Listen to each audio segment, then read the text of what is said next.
Hi everyone, सब मज़े में है। पूरा बोर्ड का अच्छा से तैयारी हो रहा है। तो आज हम लोग फिर से एक नया टॉपिक के साथ आ चुके हैं। कौन सा? याद है पिछले क्लास हम लोग कर चुके थे। यहाँ से क्या किए थे? तो इक्वेशन ऑफ लाइन, हम लोग इक्वेशन ऑफ लाइन पे चल रहे हैं। तो इक्वेशन ऑफ लाइन का ये नेक्स्ट टॉपिक है। और नेक्स्ट टॉपिक में जैसे क्या क्या छूटा था हम लोग को, ठीक है, तो वही चीज़ हम लोग यहाँ पे करने वाले हैं। तो देखते हैं क्या क्या चीज़ छूटा था, उसी से आगे बढ़ेंगे, ज़्यादा टाइम बर्बाद नहीं ना करते हुए, ठीक है। तो ये देखो हम लोग सबसे पहले क्या किए थे। देखो जो जो चीज़ वहाँ पे किए थे उसके बाद हम लोग आगे बढ़ने वाले हैं, ठीक है। तो जो जो छूटा था उसमें से अब जो पिछले पार्ट में था ना, उसके अलावा जो ये सेकेंड पार्ट है उसमें इसमें हम लोग इक्वेशन बनाना सीखेंगे। तो सबसे पहले जानना है, उधर हम लोग पढ़े थे इक्वेशन क्या होता है। और जब इक्वेशन के बारे में जान चुके थे तो उसके बारे में बहुत सारा क्वेश्चन भी बनाए थे, है ना। अब हम लोग चूंकि उससे आगे बढ़ चुके हैं, तो अभी जो हम लोग पढ़ने वाले हैं ना, वो है कंसेप्ट ऑफ स्लोप, या इसी को स्लोप को ही कहा जाता है ग्रेडियंट, ठीक है। तो आज हम लोग इससे रिलेटेड बहुत अच्छा चीज को पढ़ने वाले हैं। तो आप लोगों को स्वागत है इस चैनल पे, the talent with study with talent academy में, ठीक है। देखो सबसे पहला चीज हम लोग को क्या पढ़ना है? कंसेप्ट ऑफ स्लोप, स्लोप के बारे में पढ़ना है। तो तुमको भी जानना होगा थोड़ा सा क्यूरियोसिटी कि बाबू ये स्लोप कौन सा चिड़िया का नाम है, या स्लोप को ही दूसरा नाम क्या बोला गया है? ग्रेडियंट, ठीक है। तो दोनों का मतलब एक ही होता है। तो थोड़ा फोकस करना कि क्या क्या चीज आखिर में स्लोप क्या है। तो यहाँ लिखा हुआ है क्या है, तो बोला गया है कि देखो अगर तुम स्लोप निकालता है, देखो स्लोप अगर निकालता है तो स्लोप का मतलब क्या हुआ? द स्लोप, ठीक है, the slope of a line, देखो the slope of any inclined plane, मतलब कोई भी प्लेन है जो ऐसे इंक्लाइंड है, थोड़ा सा झुका हुआ है। देखो इंक्लाइंड प्लेन हम लिए हैं, है ना। कुछ एंगल वो बना रहा होगा हॉरिजॉन्टल डिस्टेंस से, ये हॉरिजॉन्टल है, जमीन है, तो जमीन में ही कुछ ना कुछ क्या कर रहा है? एंगल बना रहा है। तो यहाँ क्या लिखा है? The slope of any inclined plane is the ratio between the vertical rise of the plane, ये जितना ऊपर तक गया ना उसका वर्टिकल राइज कितना है उसका, और जो ये हॉरिजॉन्टल वाला डिस्टेंस है ना उसका, ये दोनों का रेशियो जितना होगा ना उसी को क्या बोला जाएगा? स्लोप, या उसी को कहा जाएगा ग्रेडियंट, ठीक है। तो देखो क्या बोला, बोला कि the slope of any inclined plane is the ratio between the vertical rise of the plane and its horizontal distance. मतलब अगर हमको इसका स्लोप चाहिए कि सर ये AC जो लाइन इंक्लाइंड प्लेन है इसका स्लोप क्या होगा, तो हमको इसका जो वर्टिकल राइज वाला है ना AB, और इधर से BC, ये दोनों का रेशियो निकाल देंगे तो उसी को क्या बोलेंगे कि ये हो गया स्लोप, ठीक है। तो यहां देखो लिख दिया vertical rise by horizontal distance, यानी कि AB बाई BC। अब तुम ध्यान दिया होगा कभी राइट, वो जो ट्रीगो हम लोग जब पढ़ते थे तब, कि यहाँ पे जो भी एंगल बनता है ना, यहाँ सपोज थीटा बना, अगर यहाँ थीटा बना है तो इसके सामने वाला वैल्यू को हम लोग कहा जाता था कि ये एक राइट ट्रायंगल है, थीटा के सामने वाला साइड को कहा जाता था परपेंडिकुलर, और 90 डिग्री यहाँ पे इसको बोल सकते हैं, तो इसके सामने वाले को हम लोग हाइपोटेनियस बोले थे, और एक जो छूटा उसको बेस बोला जाएगा। तो अभी सर जो चीज बात हुआ कि हमको इसका और इसका रेशियो निकालने से स्लोप निकल जाता है, तो इसका मतलब ये तो टेन थीटा का फॉर्मूला होगा, क्योंकि टेन थीटा का फॉर्मूला होता था परपेंडिकुलर बाय बेस, ठीक है। तो हाँ बिल्कुल सही सोच रहा है कि टेन थीटा का वैल्यू अगर तुम निकाल देता है यहाँ पे, जब भी तुम्हारे पास एंगल दिया रहे बोलेगा बताओ कि स्लोप कैसे निकलेगा कोई भी लाइन का, तो हम लोग क्या करते हैं, यहाँ से परपेंडिकुलर और बेस जिसको टेन थीटा कहते हैं, कुल मिला के अगर तुम टेन थीटा निकाल देता है तो तुम्हारा स्लोप निकल जाएगा। और थीटा क्या है? तो थीटा कोई भी एक एंगल हो सकता है, ठीक है, जो हॉरिजॉन्टल वाला जो डिस्टेंस है उसके साथ जो एंगल बनाता है, ठीक है। तो theta is the angle which the plane makes with the horizontal, ठीक है, ये चीज याद रहेगा। उसके बाद देखो दूसरा चीज क्या समझना है इसमें, बोला है स्लोप ऑफ एक्स एक्सिस, ये सब चीज याद रखना बच्चा तुमको। अगर कभी भी मान लो ये हम ग्राफ ले लिए, ये एक्स एक्सिस, ये है वाई एक्सिस। तो अगर तुमसे कभी बोले ना कि बताओ सर ये एक्स एक्सिस का स्लोप क्या होगा, तो कोई भी लाइन अगर एक्स एक्सिस का पैरेलल हुआ ना तो उस केस में वो थीटा का वैल्यू जो होगा ना, थीटा का वैल्यू वो हो जाएगा 0 डिग्री। और अगर 0 डिग्री हुआ ना तो इसका स्लोप को m लेटर से रिप्रेजेंट करते हैं, तो उसको tan 0 का वैल्यू भी 0 ही होगा। इसका मतलब इसीलिए लिखा है slope of the x axis is m is equal to tan 0, जिसका वैल्यू 0 हो जाएगा। और स्लोप ऑफ वाई एक्सिस निकालोगे, देखो ये वाई एक्सिस है तो इसके साथ ही 90 डिग्री का एंगल बनाता है, 90 डिग्री। तो इसका मतलब स्लोप निकलेगा tan 90, और tan 90 का वैल्यू क्या होता है, इनफाइनाइट या फिर नॉट डिफाइंड कह लो जो भी। तो ये चीज यहां दिया है। तो जब भी y एक्सिस का स्लोप पूछेगा तो नॉट डिफाइंड, x एक्सिस का स्लोप पूछेगा तो 0। बोला the slope of a line is positive if it make N acute angle in the anti clockwise direction with x axis. देखो ये चीज हम पहले भी बताए हैं कि एक होता है एंगल भी होता है, एक पॉजिटिव एंगल लेते हैं और एक नेगेटिव। कब क्या लेते हैं उसके बारे में बताया जाता है कि देखो ऐसे कोई अगर कोऑर्डिनेट एक्सिस हुआ तो यहाँ पे जब तुम कोई लाइन ऐसे ड्रॉ करता है ना तो इधर से एंटी क्लॉकवाइज वाला जो एंगल होता है ना उसको पॉजिटिव में एंगल कंसीडर किया जाता है, और क्लॉकवाइज वाला जो होता है ना वो माइनस में थीटा कंसीडर किया जाता है। तो अगर तुमको स्लोप भी पॉजिटिव में मिल रहा है ना तो इसका सिंपल मतलब है ई एंगल होगा। मतलब if it make N acute angle in the anti clockwise direction with x axis, मतलब एक्स एक्सिस के साथ एंटी क्लॉकवाइज में एक्यूट एंगल बनना चाहिए। जैसे देख रहे ये वाला में, इसमें देखो ये वाला लाइन है तो ये एंटी क्लॉकवाइज डायरेक्शन में ये वाला है देखो, अरे ना एक्यूट नहीं है, 135 है, ठीक है। तो अगर इसका हम स्लोप निकालेंगे ना तो नेगेटिव नहीं निकलेगा, सॉरी नेगेटिव निकलेगा, पॉजिटिव नहीं निकलेगा। जबकि इसमें निकलेगा, इसमें देखो एंटी क्लॉकवाइज डायरेक्शन में जो इसका स्लोप है, एंगल बन रहा है वो एक्यूट एंगल है। एक्यूट मतलब 90 डिग्री से कम, तो ये पॉजिटिव स्लोप निकलेगा इसका, लेकिन उसका नेगेटिव निकलेगा। तो वही है the slope of a line is negative कब, if it make an obtuse angle in the anti clockwise direction with the x axis और an acute angle in the clockwise with the x axis.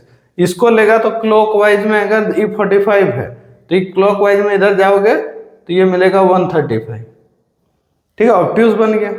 90 से ज्यादा है तो obtuse हो गया, है ना। तो इस तरह से इसका तुम दिमाग लगा लेना कि जब भी एंटी क्लॉकवाइज वाला एंगल एक्यूट आया तो पॉजिटिव, ऑब्ट्यूस आया तो नेगेटिव आएगा। तो यहाँ पे बता दिया इस वाले डायग्राम में कि इंक्लाइनेशन इसका थीटा का वैल्यू 45 है, स्लोप होगा tan 45 यानी कि 1। और इसमें बोला है इंक्लाइनेशन जो थीटा का वैल्यू 135 है, 135 या फिर क्लॉकवाइज में बोलो तो माइनस में 45, और इसका स्लोप निकालेंगे tan माइनस 45, माइनस बाहर निकल जाएगा, tan 45 का 1 तो -1 आ जाएगा। क्लियर है। तो इस तरह से स्लोप का जानकारी तुमको मिला। अब देखो समझना और क्या क्या चीज इसमें सीखने को मिलने वाला है। तो यहाँ लिखा है the slope of a straight line passing through two given fix point. मतलब अगर तुमको कभी बोल दे जब बाबू कि देखो एक लाइन है सर, लाइन है और लाइन के बारे में क्या लिखेगा, बोलेगा देखो ये जो लाइन है ना, मान लो ये एक लाइन है, ये एक लाइन है, ये ना 2 पॉइंट से पास कर रहा है, एक ए जिसका कोऑर्डिनेट x1 y1 है और एक b जिसका कोऑर्डिनेट x2 y2 है। अब तुमसे पूछ दिया, मान लो क्या पूछ दिया कि बताओ इसका स्लोप कैसे निकालेंगे। बड़ा समस्या, कैसे निकालेगा। हम लोग को तो ये बताया गया पहले कि सर एंगल पता रहे एंटी क्लॉकवाइज में, ठीक है, एंगल पता रहे एंटी क्लॉकवाइज में तो समझो ये स्लोप निकल जाता है। अभी तो एंगल ही नहीं पता है, तो जब भी 2 पॉइंट पता रहे, सिर्फ यहाँ 2 पॉइंट दिया है, तो इसीलिए टॉपिक का नाम है the slope of a straight line passing through 2 given fix point. अगर 2 पॉइंट से अगर लाइन पास कर रहा है और इस केस में तुमको स्लोप निकालने बोले तो ऐसे निकालना बाबू, देखो स्लोप ऑफ ए बी निकालोगे, स्लोप ऑफ ए बी निकालना है तो क्या करेगा, y2 में से y1 माइनस करना है, डिवाइड कर देना है x2 माइनस x1, तो इससे निकल जाएगा क्या तुम्हारा स्लोप। स्लोप निकालने का ये भी एक तरीका है। देखो लिख दिए हैं कि जिसको तुम m बराबर tan थीटा बोल रहा था ना, मान लो थीटा नहीं पता है तो तुम्हारे पास ऑप्शन है, अगर 2 पॉइंट पता है तो y2 minus y1 by x2 minus x1। अच्छा, इसको उल्टा करके कोई लिख देता है सर y2 माइनस y1, नहीं y1 माइनस y2 लिखेंगे। इधर इसको अगर उल्टा लिखा तो इसको भी उल्टा लिख देना x1 माइनस x2, तो तुम्हारा सही होगा, कोई दिक्कत नहीं है। क्लियर? तो ये चीज भी तुमको याद रखना है कि कभी भी 2 पॉइंट दिया रहे तो इस तरह से निकलता है। अब क्या ध्यान देना है, देखो इतना तो हो गया। अब बोले हैं क्या, देखो एक रूल होता है पैरेलल लाइन के बारे में। क्या रूल होता है? बोला जाता है कि अगर कोई दो एंगल जो एक दूसरे का क्या हो, पैरेलल हो, दो लाइन अगर एक दूसरे का पैरेलल हो तो दोनों का स्लोप सेम होता है। याद रहेगा, दो लाइन अगर पैरेलल हो तो उसका स्लोप जो होता है ना वो दोनों सेम होता है, बिल्कुल सेम होता है। अगर ये दोनों लाइन पैरेलल है तो ये भी यहाँ एंगल जितना बनाएगा ना वो भी एक्स एक्सिस के साथ उतना ही एंगल बनाएगा, और इस केस में दोनों हो जाएगा सेम। तो क्या लिख दिया, देखो if two lines are parallel. देखो बाबू कितना ढूंढ के तुम लोग के लिए अच्छे से कंटेंट ये सब ढूंढते हैं, आने वाला समय में हो सकता है और बेटर होगा, है ना। तो अभी यहाँ पे if two lines are parallel their slopes are equal. ठीक है, दो लाइन अगर पैरेलल रहे तो उसका स्लोप क्या हो जाता है, इक्वल होता है। और तुमको क्या क्या चीज जानना है सर, एक और परपेंडिकुलर लाइन के बारे में तुम्हें जानना चाहिए। तो बोला क्या, देखो कभी भी दो लाइन और दोनों एक दूसरे का परपेंडिकुलर अगर है, देखो ये परपेंडिकुलर है, इसके बीच एंगल कितना बनेगा, तो ये बनेगा 90 डिग्री। अगर दो लाइन एक दूसरे पे परपेंडिकुलर है, अगर ये लाइन परपेंडिकुलर है, इस पे बीच में 90 डिग्री बन रहा है, तो इसका जो स्लोप होगा ना, मान लो m1 है, इसका स्लोप को हम मान लेते हैं m2, तो दोनों सेम नहीं होगा, पैरेलल में सेम होता है। अगर परपेंडिकुलर रहे तब दोनों स्लोप को अगर तुम मल्टीप्लाई करोगे ना तो कितना आ जाएगा, तो बोला -1 आ जाएगा। ये चीज याद रखना, बहुत काम का चीज है। कभी भी दो लाइन अगर एक दूसरे का परपेंडिकुलर रहे तो दोनों का जो स्लोप होगा ना उसको मल्टीप्लाई करने से -1 होगा। अब देखो एक टर्म आता है, देखो ये सब अभी क्वेश्चन में यूज होगा इसलिए हम ले लिए। एक्स इंटरसेप्ट क्या होता है और वाई इंटरसेप्ट क्या होता है। ठीक है, एक्स इंटरसेप्ट क्या होता है और वाई इंटरसेप्ट क्या होता है, ये दोनों चीज जानना है। तो एक्स और वाई के बारे में क्या क्या चीज देखो, पहले चीज तो क्या तुम याद रखोगे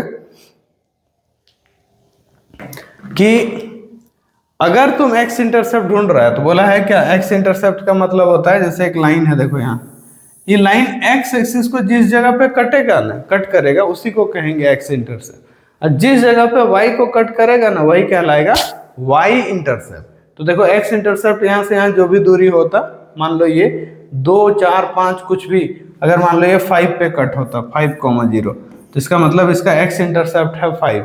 और अगर यहाँ 7 पे कट होता तो 0,7 लिखा था, और ये कहलाता 7, इसका y इंटरसेप्ट कहलाएगा। क्लियर है? तो एक हो गया x इंटरसेप्ट और दूसरा हो गया y इंटरसेप्ट। अब आगे बढ़ो, देखो क्या लिखा है, इक्वेशन ऑफ अ लाइन, बोला various form of the equation of a straight line.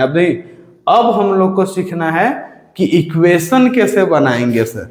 कोई लाइन मान लो दिया हुआ है और तुमसे पूछ दे बताओ ये लाइन का इक्वेशन क्या है, ठीक है।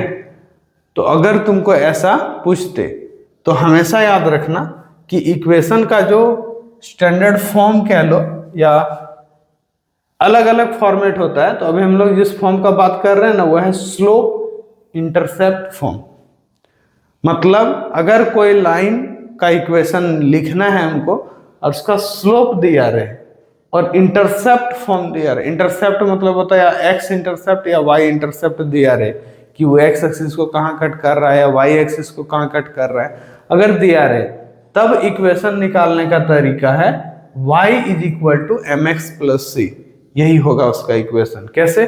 जहां ये जो y बराबर mx + c लिखा ना, mx + c, तो ये जो m है ये उसका स्लोप को इंडिकेट कर रहा है, स्लोप, और ये जो c है ना ये y इंटरसेप्ट को मतलब रिप्रेजेंट कर रहा है, ये y इंटरसेप्ट को रिप्रेजेंट कर रहा है। जैसे देख रहा है ऐसे ये लाइन है, ठीक है, ये 0, c से पास हो रहा है, इसका मतलब इसका y इंटरसेप्ट है c, और इसका स्लोप मान लो m रहता, तो इक्वेशन बन गया y is equal to M x plus c. ठीक है, ऐसा बहुत सारा अभी इक्वेशन बनेगा।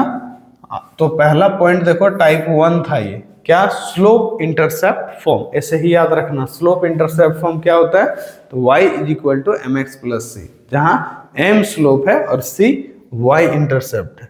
अभी क्वेश्चन करवाएंगे तो और क्लियर हो जाएगा। दूसरा, जो दूसरा टाइप होता है ना इक्वेशन निकालने का, वो है point slope form. Point slope form, तो ये पॉइंट स्लोप फॉर्म क्या होता है, तो इसके लिए लिखा है कि अगर कभी तुम्हारे पास ऐसा आ जाए, स्लोप नहीं दिया रहे, तो स्लोप नहीं दिया रहेगा तो बिना स्लोप का इक्वेशन कैसे निकलेगा। जैसे अभी पढ़ा था y is equal to M x plus c होता है, ठीक है। अब बोल रहा है कि इसमें स्लोप है नहीं, तो मान लो तुम्हारे पास दो ऐसे दिया रहे, सॉरी, एक तरह से देखा जाए ना, ऐसे देखना, ध्यान देना। मान लो पॉइंट स्लोप फॉर्म मतलब क्या हुआ, देखो पॉइंट स्लोप फॉर्म मतलब हुआ क्या, पॉइंट दिया रहेगा, स्लोप भी दिया रहेगा। पिछले बार क्या था, y इंटरसेप्ट दिया रहेगा। अच्छा, y इंटरसेप्ट और इसमें कोई ज्यादा अंतर नहीं है, क्योंकि मान लो उसमें जब कोई लाइन बोल रहा है ना कि देखो ये एक ग्राफ है, इसमें एक लाइन ऐसे करके y एक्सिस को कट कर रहा है c पे या 2 पे, तो ये 0,2 पे कट किया मान लो, तो ये तो एक पॉइंट दे दिया ना 0,2। y इंटरसेप्ट में अगर बोल रहा है कि 2 पे कट कर रहा है, तो 0,2 क्या है, एक तरह का पॉइंट ही है। और स्लोप भी दिया है, तब भी तुम उस फॉर्मूला में लगाया और आंसर आ गया, y बराबर एम एक्स प्लस सी वाले फॉर्मूला में। अभी ये क्या बोल रहा है, अभी बोल रहा है कि देखो y इंटरसेप्ट वगैरह नहीं, कहीं भी एक ठो पॉइंट दे दिया, मान लो तुमको क्या दे दिया, जैसे ये रहा ग्राफ, इसमें एक लाइन है, बोल दिया यहाँ एक पॉइंट है, ये पॉइंट का नाम है 2,3 और इसका स्लोप है मान लो 4। और अब बताओ, ठीक है, कितना आएगा इसका इक्वेशन। तो उसी के लिए बोला है कि देखो इक्वेशन कैसे निकालोगे, तो ऐसे करना, उसका फॉर्मूला देखना, ये है इसका इक्वेशन, ये क्या है, तो y माइनस y1 मतलब ये जो 3 है इसको y1 बोलेंगे, इसको x1 बोलेंगे, तो y minus 3 is equal to m x minus x1, m मतलब स्लोप। तो ये कहाँ से आया तुम देख सकता है, स्लोप हम लोग निकालने के लिए ना, कोई भी लाइन हो उसका स्लोप निकालने के लिए वही सेम फॉर्मूला यूज किया, कुछ अलग नहीं। देखो जैसे एग्जांपल के लिए पहले हम लोग बोलते थे कि ये y इंटरसेप्ट में कटा, कहाँ कटा, y पे, तो कहाँ 0,c पे, तो ना वो ना यही इक्वेशन से वास्तव में वो भी निकला है। देखो ये हम बोले थे यही वाला सेम चीज है, y माइनस y1 बराबर m x माइनस x1, ये पॉइंट स्लोप फॉर्म है। तो पॉइंट स्लोप फॉर्म है मतलब यहाँ पॉइंट यूज होगा और स्लोप यूज होगा। पॉइंट क्या है, x1 y1 ही पॉइंट है, m स्लोप है। यही सेम चीज पे ना अगर तुम y इंटरसेप्ट वाला 0 और c अगर पुट कर देता ना, तो देखो क्या होता, y माइनस ये y1 के जगह c हो जाता है यहाँ, और यहाँ m x माइनस x1 के जगह 0 हो जाता है। इसको तुम सॉल्व करके देखो, y माइनस c है और यहाँ m x है, ये तो 0 हो गया, इसी को उधर ले जाओ तो y बराबर हो गया एम एक्स प्लस सी। देख रहा है पिछला वाला जो इक्वेशन हम लोग पढ़ा है ना कि y बराबर एम एक्स प्लस सी, जहाँ c का मतलब y इंटरसेप्ट, तो इससे हट के नहीं है, वही है, बस उसमें क्या था, y इंटरसेप्ट सिर्फ दिया था और यहाँ एक पॉइंट दिया हुआ, तो इसीलिए वो सिर्फ y में माइनस हुआ, x में 0 हो गया था, इसलिए वो डायरेक्ट इक्वेशन बन गया। अभी दोनों जगह पे कुछ ना कुछ वैल्यू है x1 y1, इसलिए तुम सॉल्व करोगे तो ऐसे ही रहेगा, y minus y1 is equal to m x minus x1। तो ये याद रहेगा कि कभी भी एक पॉइंट दिया रहे किसी लाइन का और स्लोप भी दिया रहे, तो फॉर्मूला होता है y minus y1 is equal to m x minus x1। ये पूरा जो इक्वेशन वाला लाइन अभी पढ़ोगे ना एक्सरसाइज, इसमें सबसे ज्यादा इंपॉर्टेंट यही वाला फॉर्मूला है, इसी से रिलेटेड तुम्हारा मैक्सिमम क्वेश्चन बनेगा, ठीक है, सब इसी से कनेक्ट है। अब देखो यहाँ, अब यहाँ लिखा है इक्वली इंक्लाइंड लाइन, इसका क्या मतलब हुआ, तो इक्वली इंक्लाइंड का मतलब हुआ, देखो इक्वली इंक्लाइंड लाइन का मतलब हुआ the line which make equal angle with both the coordinate axis, मतलब जो x एक्सिस के साथ भी और जो y एक्सिस के साथ भी इक्वल एंगल बना है, ठीक है।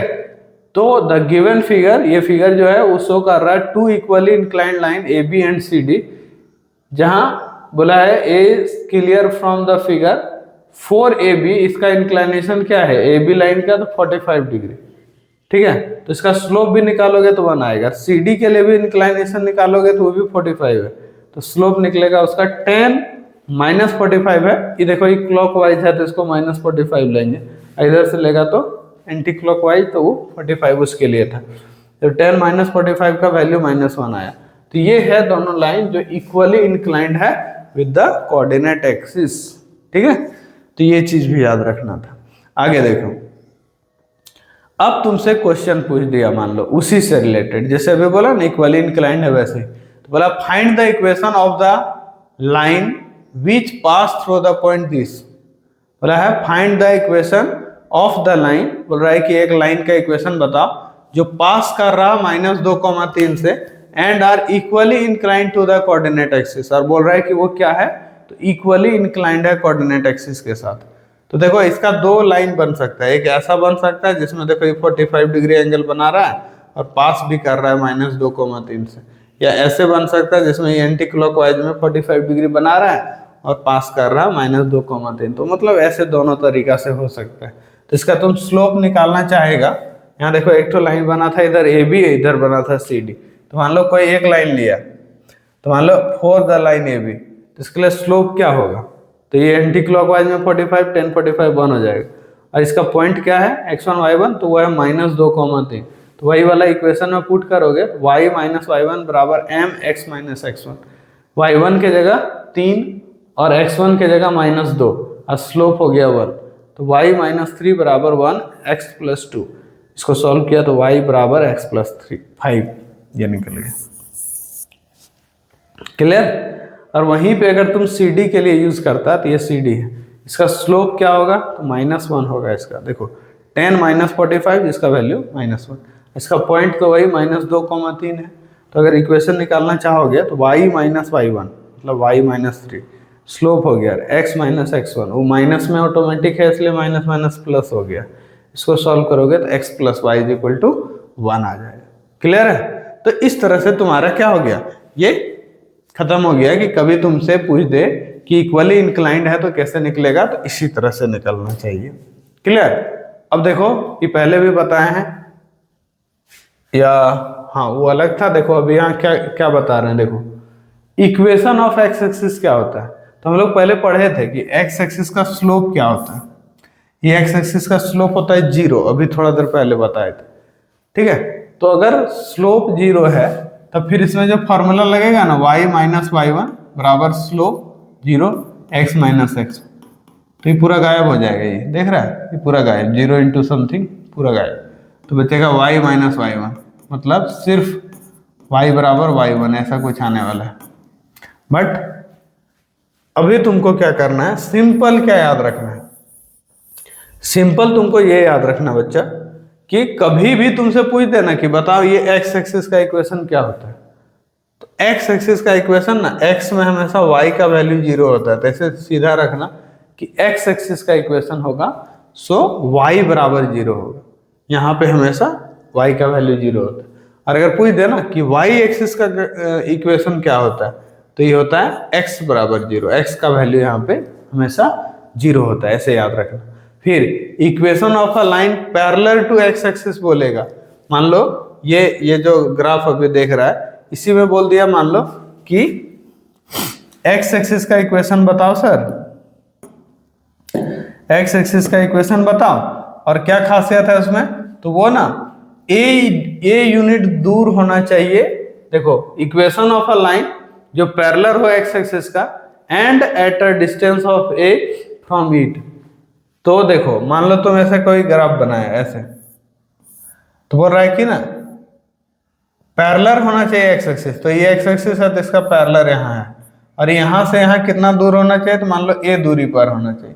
तो जितना दूर में रहेगा ना इसका इक्वेशन हो जाएगा, जैसे ही y वाले एक्सिस में a दूरी पर है तो y = a हो जाएगा, और यहीं x एक्सिस वाले में देखो ये है ये y एक्सिस है, उसके पैरेलल में कोई लाइन रहता और कितना दूरी पर, मान लो b दूरी पर रहता, तो ये हो जाता x बराबर b, ये इसका इक्वेशन हो जाता है।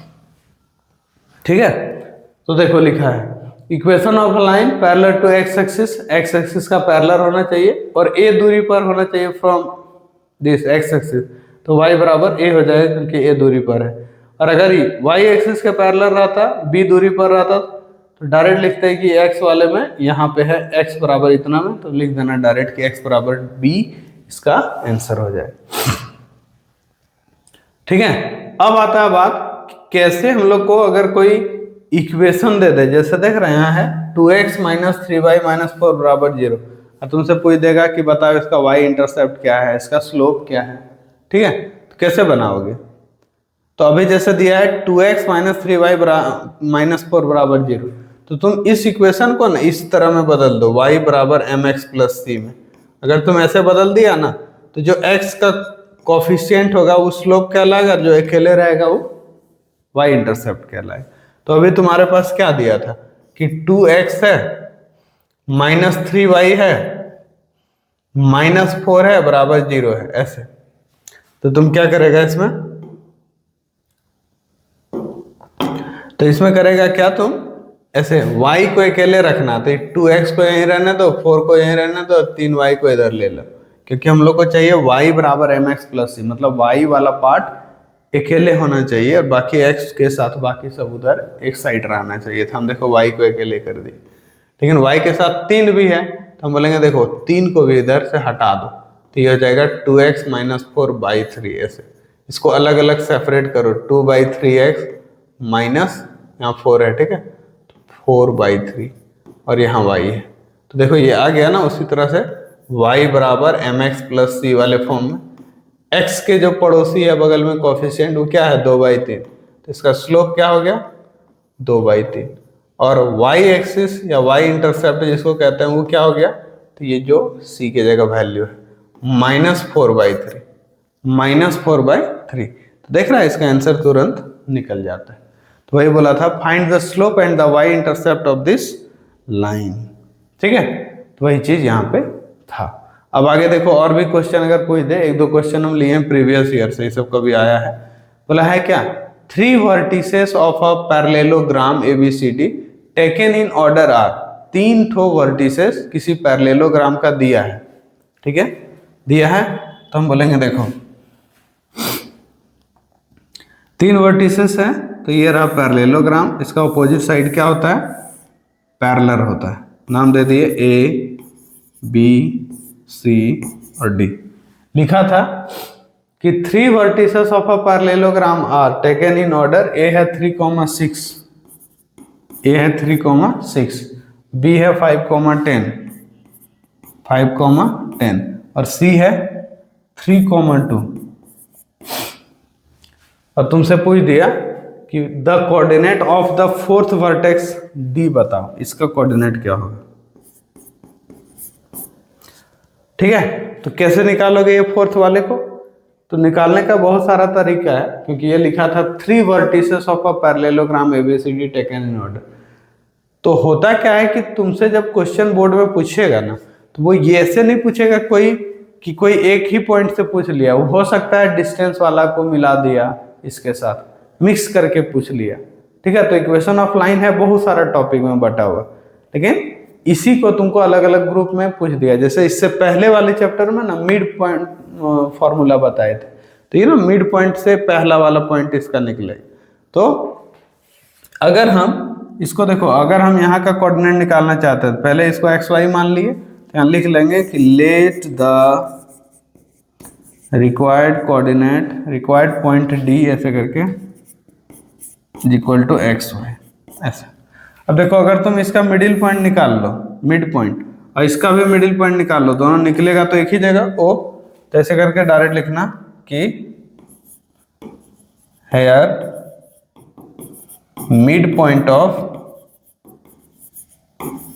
AC इज इक्वल टू कितना आएगा, AC का मिड पॉइंट।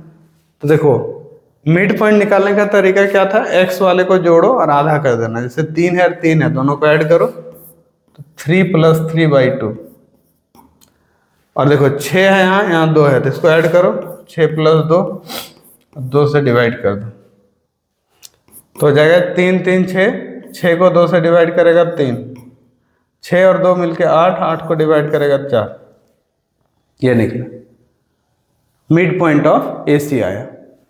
अब आता है क्या, तो BD का मिड पॉइंट निकालो। ये देखो AC का निकल गया ना, अब BD का निकालो। तो यहाँ लिखा मिड पॉइंट ऑफ BD।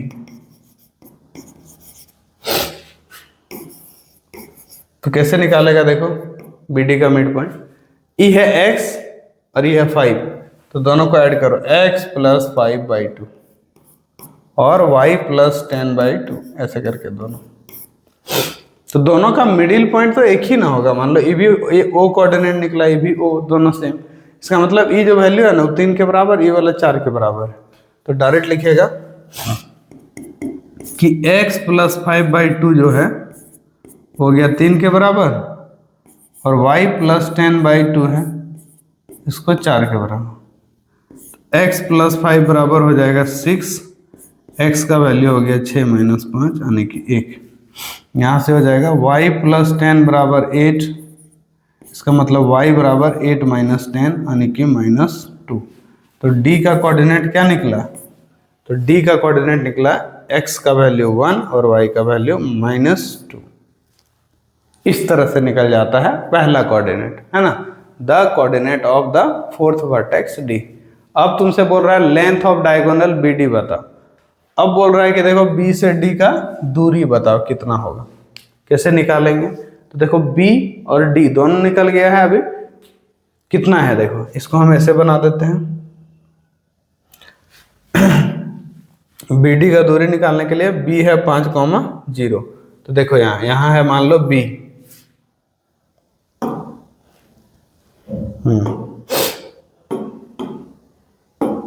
तो बोलेंगे देखो ये B हुआ और ये D हुआ, BD। तो क्या करेगा कि बोलेगा B है, B जो दिख रहा है वो कितना दिया था, तो बोला देखो B दिया है 5,10, 5,10, ये है 5,10, 5,10, और D अभी जो निकाले वो कितना था, तो अभी जो D निकाले वो था 1,-2, है ना, ये था 1,-2, 1,-2। तो तुमसे पूछ रहा था BD का दूरी बताओ, BD। तो BD डिस्टेंस फॉर्मूला याद है, ये था डिस्टेंस फॉर्मूला, x2 - x1 का होल स्क्वायर और यहाँ y2 - y1 का होल स्क्वायर। ऐसे किसी एक को ले लो, जैसे हम x2 ले लिए 10, 5, ये पहला वाला, 5 में से 1 माइनस कर देंगे, 5 - 1, और यहाँ 10 में माइनस करेंगे -2 को, तो +2 हो जाएगा। 5 में गया तो 4, 4 का स्क्वायर और यहाँ 12 का स्क्वायर, 4 का स्क्वायर हो गया 16, 12 का 144,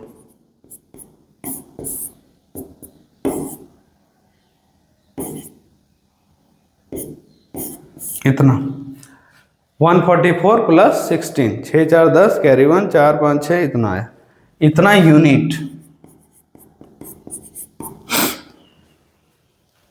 इसको चाहो तो ब्रेक कर सकता है, जैसे एग्जांपल के लिए 160 आया ना, तो 160 को हम लोग लिख सकते हैं ऐसे, 2 से डिवाइड करोगे तो 80, फिर 2 से डिवाइड करेगा तो 40, फिर 2 से डिवाइड किया तो 20, फिर 2 से डिवाइड किया तो 10।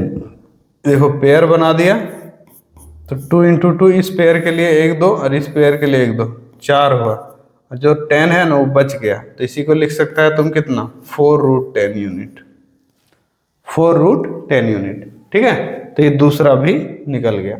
तीसरा तुमसे पूछा था equation of the side AB of the parallelogram ABCD। बोल रहा है AB जो दिख रहा है ना, AB, इसका इक्वेशन निकालना। तो AB का इक्वेशन देखो बना क्या है, A है 3,6 और ये 5,10। देखो इक्वेशन निकालने के लिए ये मान लो इक्वेशन है पैरेललोग्राम का, ये AB, इसी का इक्वेशन चाहिए। तो ये है 3,6 और ये है 5,10, और इसका इक्वेशन बताओ। बहुत आसान है, देखो हम लोग पढ़े थे इक्वेशन y - y1 बराबर mx - x1, यही फॉर्मूला था ना इक्वेशन, रिक्वायर्ड इक्वेशन के लिए। y माइनस वाई वन बराबर m x minus x one. हमको यही बताओ, y1 और x1 के जगह तो या तो ये पॉइंट ले लो या ये पॉइंट, कोई एक चलेगा, और m के जगह तुमको स्लोप निकालना पड़ता है, स्लोप। और ये जो दो पॉइंट बता रहे हैं ना, तो स्लोप हम लोग निकालने तुमको बताए थे क्या, कि स्लोप निकालना है ना तो y2 माइनस y1 करना, मतलब 10 में 6 माइनस करना, फिर x2 माइनस x1 करना, मतलब 5 में 3, तो 10 में 6 तो 4 और 5 में 3 तो 2, कट के कितना आएगा 2। तो ये जो m है ना इसके जगह 2, x माइनस x1 कितना आ जाएगा, कोई एक को, ये मान लो इसको हम x1 ले रहे हैं, इसको y1, तो x1 की जगह 3 और y माइनस y1 मतलब 6।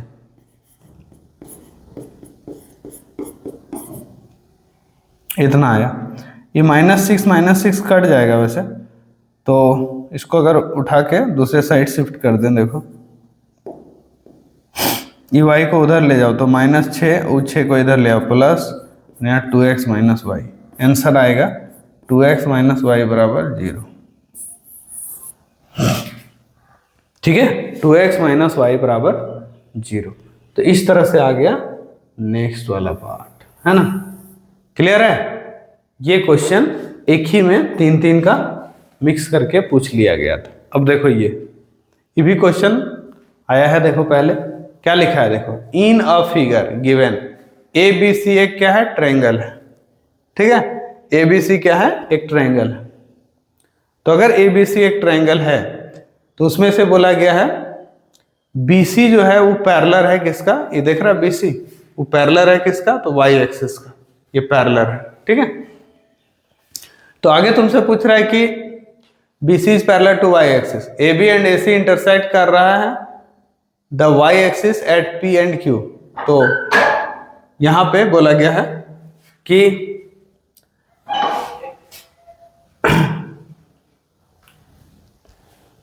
इन द गिवन फिगर में बताया गया है कि in the given figure ABC एक ट्रायंगल है, BC is parallel to y axis, ये BC जो है वो पैरेलल है किसका, y एक्सिस का।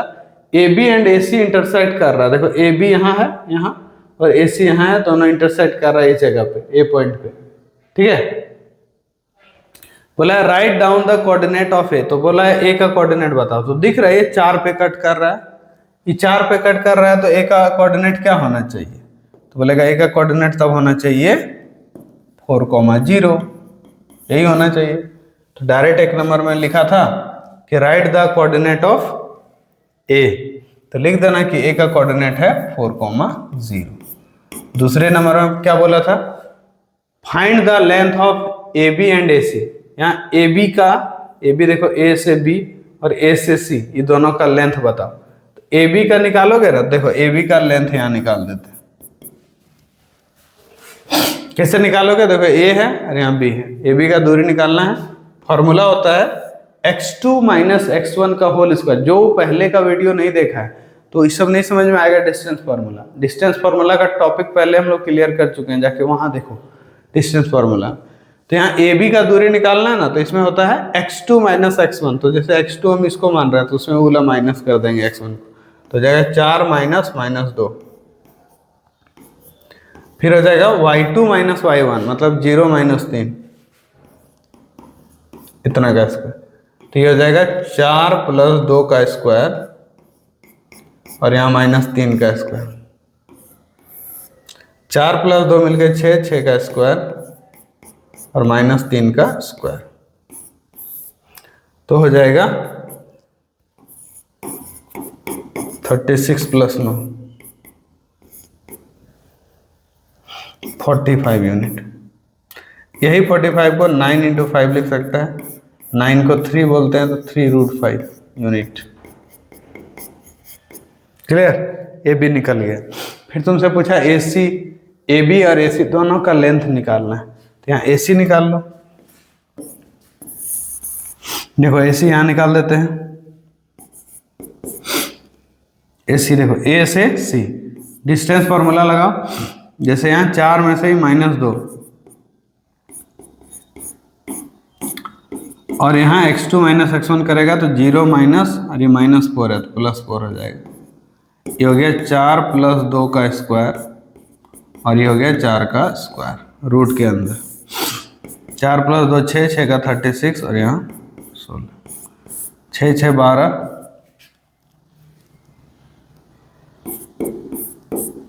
तो ये 4 × 13,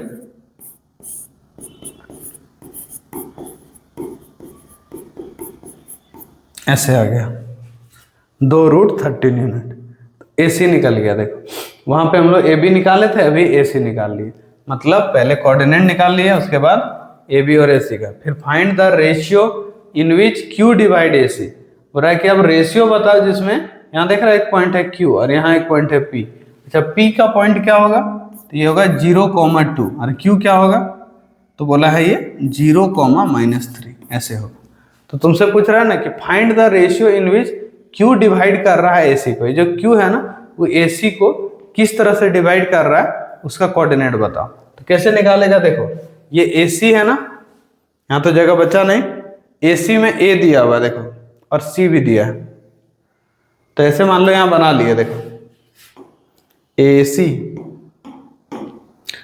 ये रहा AC, यहाँ है A और यहाँ है C।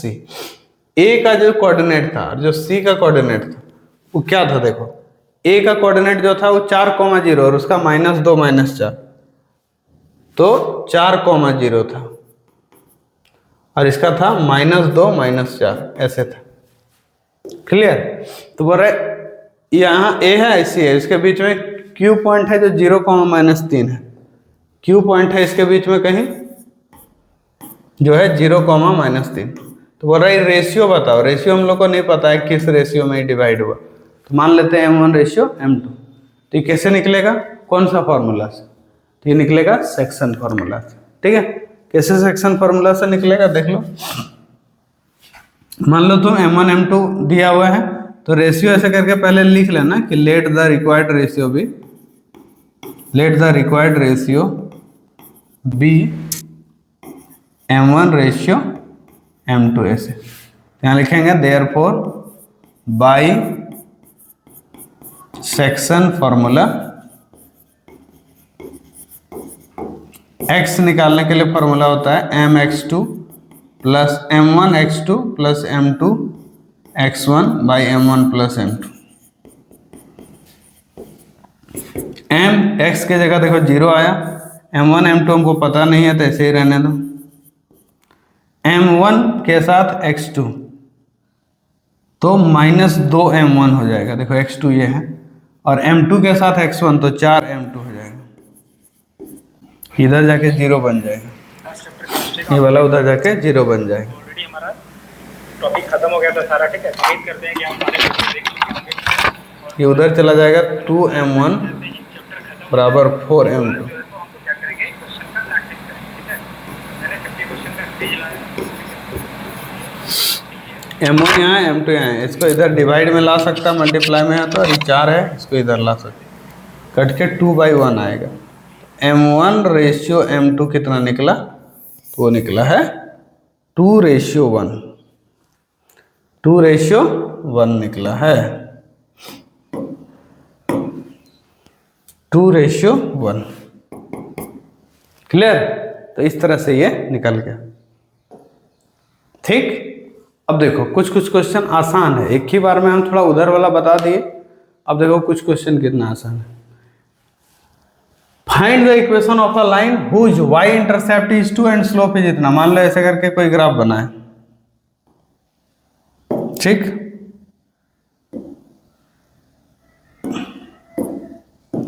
तो मान लो ऐसे करके ग्राफ बना है, तो ग्राफ के बारे में क्या बोल रहा है कि ये इसका स्लोप है, ऐसे करके मान लो लाइन है, तो जो y को कट कर रहा है ना 2 पे कट कर रहा है, मतलब 0,2, और इसका जो स्लोप है m वो है कितना 3। तो रिक्वायर्ड इक्वेशन क्या बनेगा, रिक्वायर्ड इक्वेशन ऑफ लाइन हो जाएगा, देखो क्या बताए थे, y इंटरसेप्ट फॉर्म याद करो, y = mx + c, जहाँ y m के जगह 2 और m के जगह 3, y के जगह 3, x और c के जगह 2, देखो 2 है, तो y बराबर हो गया 3x + 2, y बराबर हो गया 3x + 2, ऐसे आंसर है। ठीक है। इतना आया। अब आगे find the equation of a line whose y intercept is this and inclination 45। देखो इस बार तुमसे पूछ रहा है कि देखो ऐसे करके एक ग्राफ है, ये लाइन है, इसका y इंटरसेप्ट है -1। अब -1 तो इधर बनेगा, चलो इसको हटा देते हैं थोड़ा सा, लिख देते हैं सर ये यहाँ नहीं बनेगा, ये ऐसे बनेगा इधर से इधर, ठीक है। या इधर नहीं बनेगा सर, क्यों नहीं बनेगा, क्योंकि इसका एंगल भी तो देखना होगा, तो मान लो ऐसे करके बना देते हैं। देखो ऐसे ई हो गया, कहाँ पे कट किया 0,-1, यहाँ देखो बोला था -1 पे कट किया है वाई एक्सिस को, और उसके बाद यहाँ का एंगल बन रहा है 45 डिग्री। तो यहाँ का m वैल्यू निकालोगे तो आएगा tan 45, जिसका वैल्यू होता है 1, और c का वैल्यू हो गया -1। देयरफॉर रिक्वायर्ड इक्वेशन हो जाएगा y बराबर mx प्लस c, ऐसे होता है m की जगह 1 x प्लस c की जगह -1।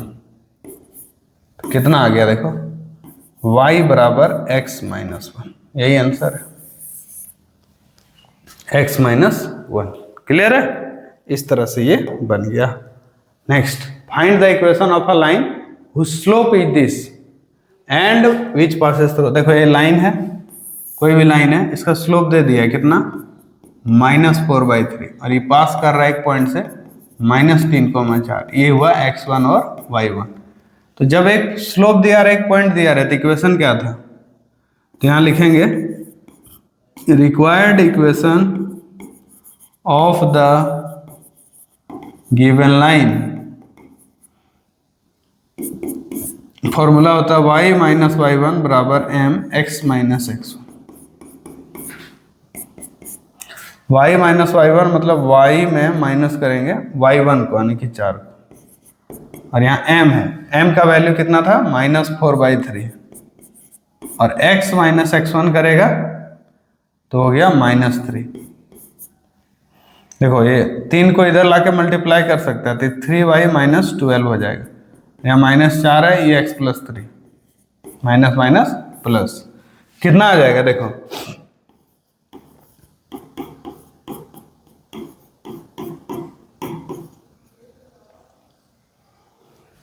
तो ये उधर जाएगा ना, तो ये हो जाएगा 4x + 3y -12 + 12। देखो ये 12 को उधर ले जाओगे तो दोनों कैंसिल आउट हो गया, 4x + 3y = 0, यही है आंसर।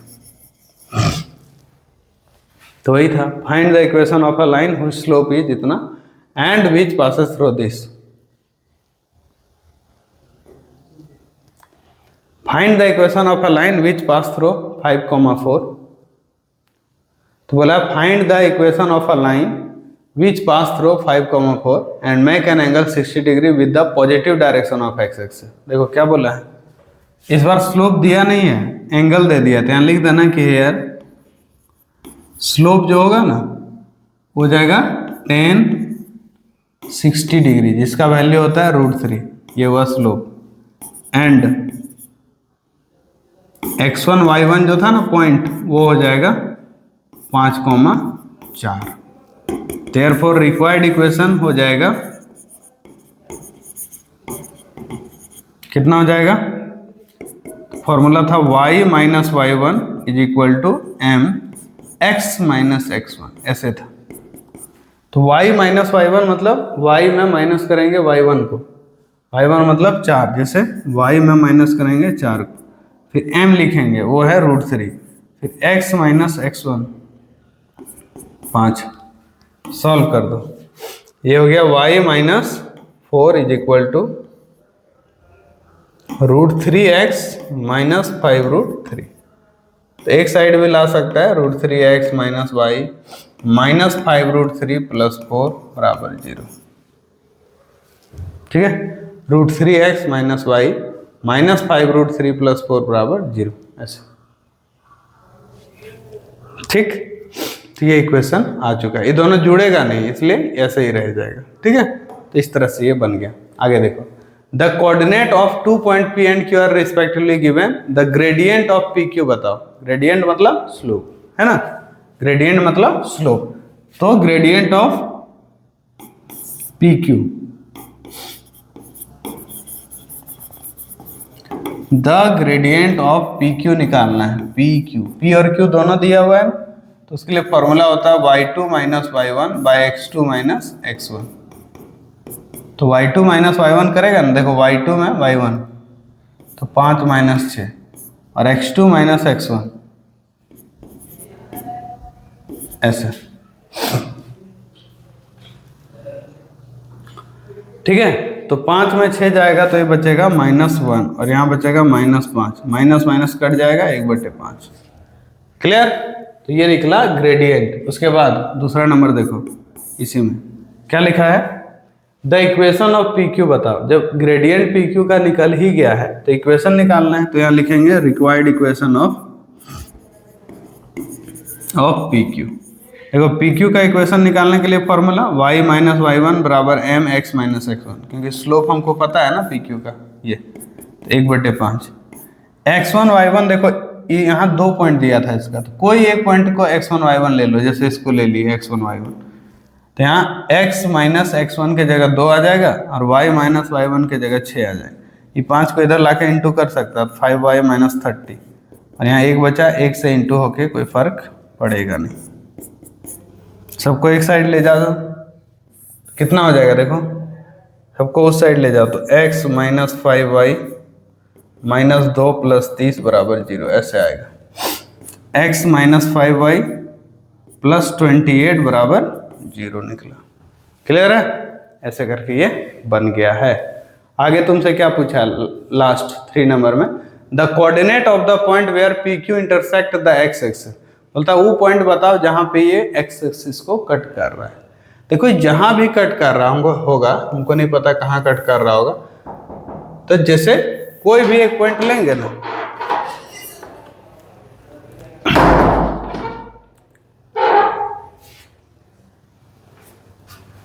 ठीक है, तो क्या लिखा है, the coordinate of the point where P Q intersect the x axis.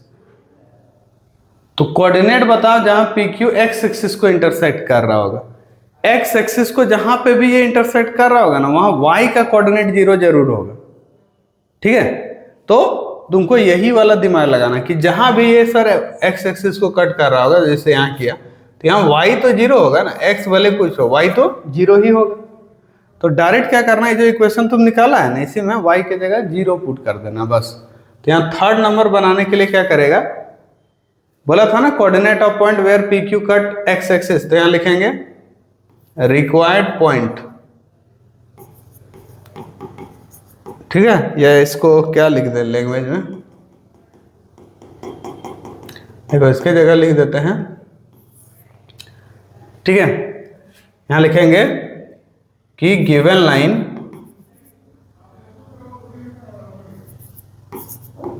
Line cut x axis at a point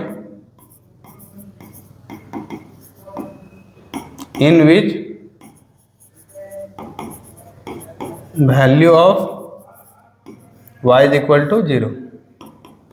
Therefore ये देखो x हुआ, यहाँ 5 × 0, यहाँ 28, यहाँ 0 हो गया, ये पूरा 0, तो x प्लस 28 बराबर 0 हो, तो x का वैल्यू हो जाएगा -28, x का वैल्यू हो जाएगा -28। क्लियर? यही वाला पॉइंट आया, तो इसका मतलब है कि therefore this line cut x axis at -28,0 पे कट करें। क्लियर है? कोई दिक्कत है? ये बन गया। अब यहां देखो 7 नंबर, 7 में क्या लिखा है, the coordinate of 2 point A and B are given, find the equation of A B. Equation of A B बताओ, पहले स्लोप ऑफ ए बी निकालो। यहां पे स्लोप ऑफ ए बी,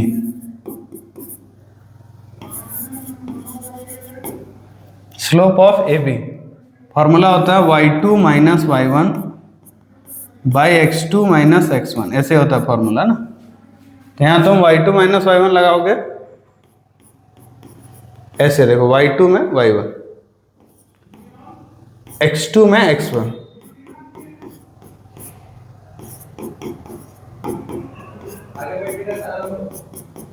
ऐसे आएगा स्लोप ऑफ ए बी। फिर बोला है क्या, इक्वेशन निकालना है, तो देयरफॉर रिक्वायर्ड इक्वेशन हो जाएगा,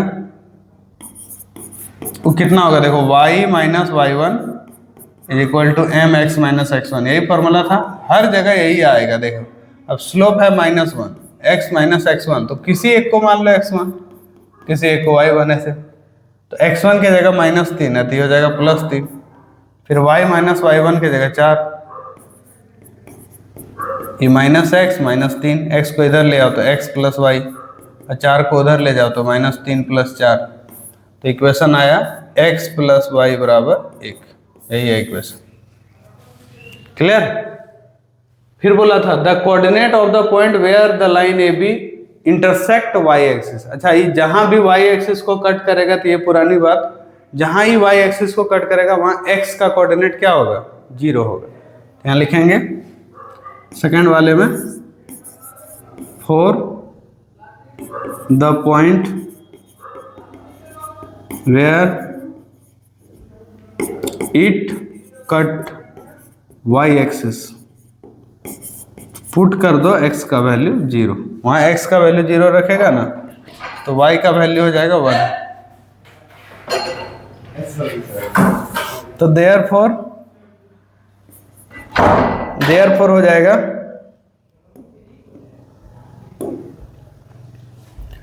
देयरफॉर ये जो पॉइंट आएगा,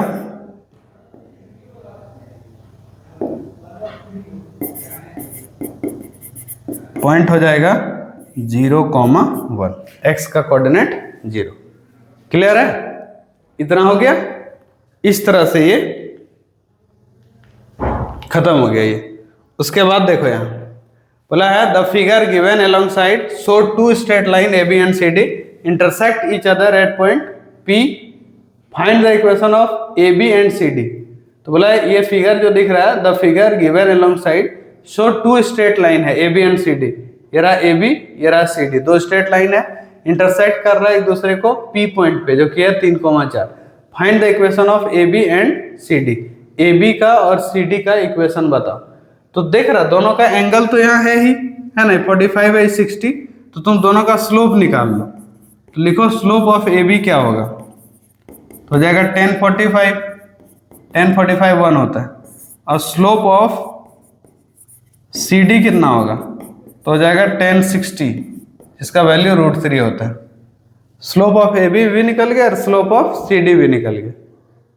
1045 1 और 1060 इतना।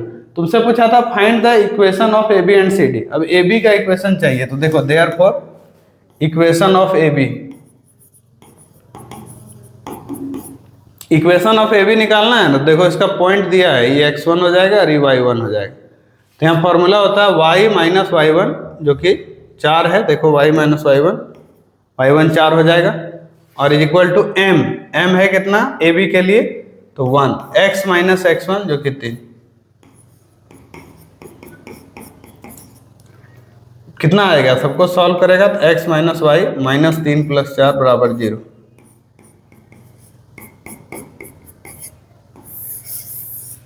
इतना आया इक्वेशन ऑफ ए बी। अगर वहीं पे तुमको इक्वेशन ऑफ सी डी निकालने बोलता, इक्वेशन ऑफ सी डी, तब क्या करता, तो y माइनस y1 तो वही रहता, पॉइंट दोनों एक ही जगह से पास कर रहा, देखो ई बी लाइन कहाँ जाके पास कर रहा, वही P से, तो यही आता, और m इसका स्लोप सिर्फ बदल जाता है √3, और x माइनस x1 जो कि 3 है, तो y minus 4 is equal to √3x minus 3√3।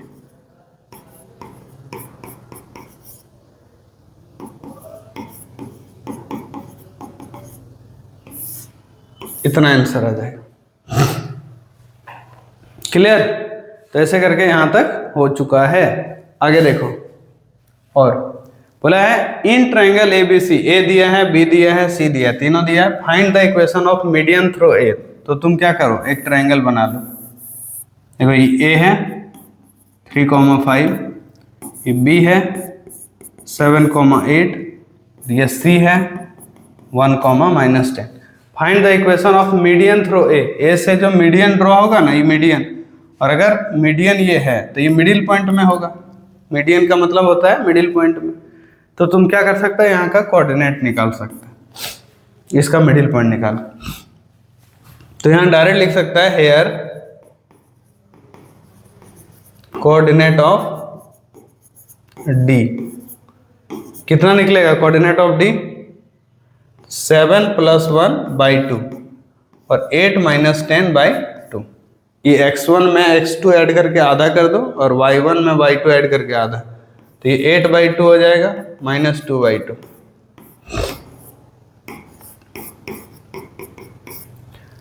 इतना आएगा, ठीक है। तो क्या निकल गया, डी का पॉइंट निकल गया 4, -1, 4, -1। तो जब ए और डी दोनों निकल गया, तुमको इक्वेशन ऑफ चाहिए इसका इक्वेशन क्या होगा, तो स्लोप निकाल लेना है इसका। स्लोप ऑफ एडी अब निकाल लो, एडी का स्लोप, क्योंकि स्लोप का जरूरत पड़ेगा, है ना। तो स्लोप ऑफ एडी हो जाएगा y2 - y1 वैसे वाला, -1 - 5 बाई x2 - x1, 4 - 3, तो -6/1 यानी कि -6। ये निकला स्लोप ऑफ एडी। अब निकाल लो इक्वेशन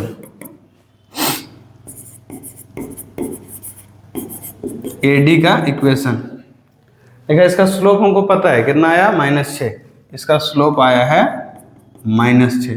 तो यहाँ लिखेगा y - y1, किसी एक को y1 मानो, जैसे ये एक मान लेते हैं को, तो ये प्लस हो जाएगा, is = m x - x1। x1 हो गया 4, सॉल्व कर दो तो हो जाएगा y + 1 is = -6x + 24।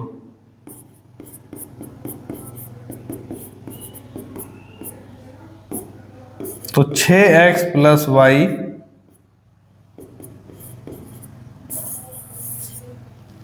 Answer. Clear? इस तरह से ये बन गया है। अब यहां देखो, find the equation of a straight line passing through origin. अब देखो यहां बोल रहा है ना कि एक स्ट्रेट लाइन है, वो ओरिजिन से पास कर रहा है, मतलब 0, 0 से पास कर रहा होगा। और आगे लिखता है and line passing through origin and point of intersection of this line. अब यहाँ जो ये दो लाइन दिख रहा है ना, ये दोनों भी कहीं मान लो ऐसे इंटरसेक्ट कर रहा होगा, वही पॉइंट से गुजर रहा है ये वाला लाइन। तो एक है x + 2y = 7 और यहाँ है x - y = 4। ये दोनों जहाँ इंटरसेक्ट किया ना, वहां से ये लाइन जा रहा है। तो देखो, जब भी दो लाइन का इंटरसेक्टिंग पॉइंट निकालना हो ना, तो ये दोनों को सॉल्व कर देना चाहिए। कौन मेथड से? वही एलिमिनेशन वगैरह कभी पढ़ा होगा उससे। तो डायरेक्ट लिखना, देखो 4 point of intersection, 4 point of intersection solve this equation.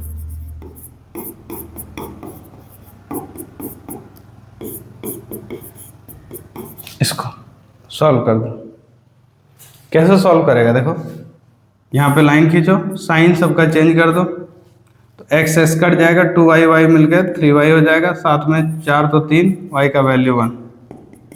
इसको किसी एक में पुट कर दो, जैसे इसको 1 माने और इसको 2, तो 2 में पुट कर दो तो हो जाएगा x - 1 = 4। तो x का वैल्यू हो जाएगा 4 + 1 यानी कि 5।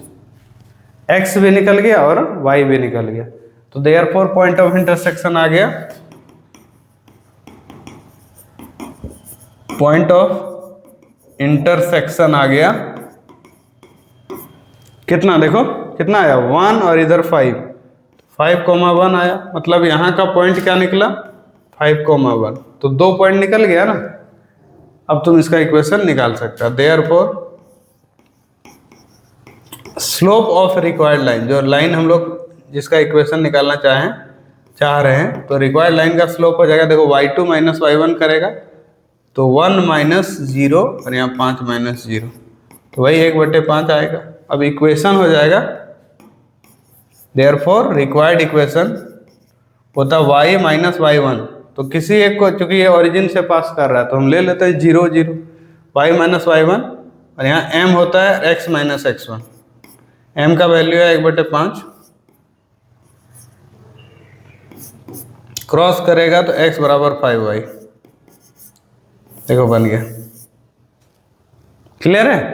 तो इस तरह से ये भी खत्म हो गया पूरा।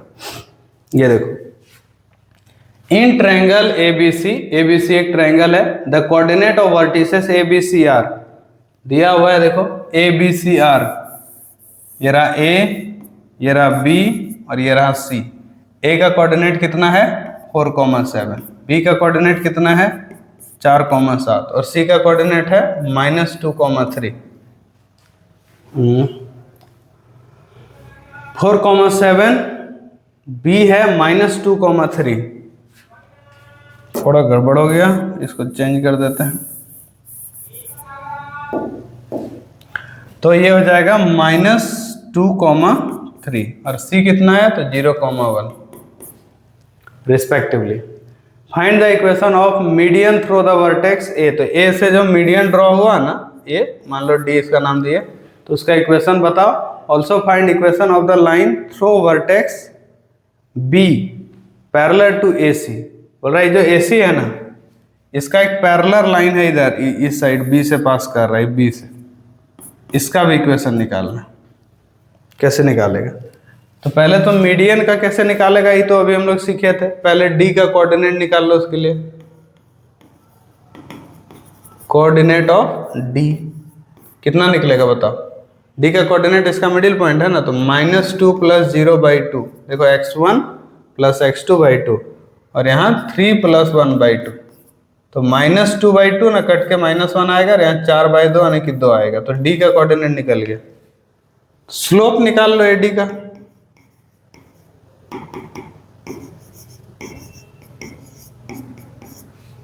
स्लोप ऑफ AD, ठीक है, तो इसके लिए y2 - y1 होता है। देखो बच्चा यहाँ निकल गया ना -1 और 2, स्लोप ऑफ AD निकलेगा y2 - y1, मतलब जैसे 7 - 2 कर देते हैं, ये हुआ y2, उसमें से y1, और x2 - x1 करेंगे तो ये +1 हो जाएगा। तो स्लोप आया 1 AD का, इसलिए इक्वेशन चाहिए, तो यहाँ लिखेंगे इक्वेशन ऑफ AD। उसके लिए फॉर्मूला होगा y - y1। तो किसी एक को, जैसे हम इसको x1 इसको y1 मान लें, तो y - 7 बराबर m x - 4। तो y - 7 था, x के जगह आ जाएगा,